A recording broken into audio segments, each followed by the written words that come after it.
اور جب تمہارے پروردگار نے موسیٰ کو پکارا کہ ظالم لوگوں کے پاس جاؤ، یعنی قوم فرعون کے پاس، کیا وہ ڈرتے نہیں؟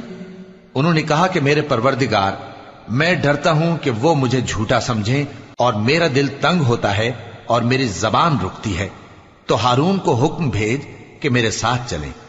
اور ان لوگوں کا مجھ پر ایک گناہ یعنی فرعونی کے خون کا دعویٰ بھی ہے، سو مجھے یہ بھی ڈر ہے کہ مجھ کو مار ہی ڈالیں۔ فرمایا ہرگز نہیں، پس تم دونوں ہماری نشانیاں لے کر جاؤ، ہم تمہارے ساتھ سننے والے ہیں۔ سو دونوں فرعون کے پاس جاؤ اور کہو کہ ہم تمام جہانوں کے مالک کے بھیجے ہوئے ہیں، اور اس لیے آئے ہیں کہ آپ بنی اسرائیل کو ہمارے ساتھ جانے کی اجازت دیں۔ فرعون نے موسیٰ سے کہا، کیا ہم نے تم کو جبکہ تم بچے تھے پرورش نہیں کیا تھا، اور تم نے برسوں ہمارے ہاں عمر بسر نہیں کی؟ اور تم نے ایک اور کام کیا تھا جو کیا، تم ناشکرے معلوم ہوتے ہو۔ موسیٰ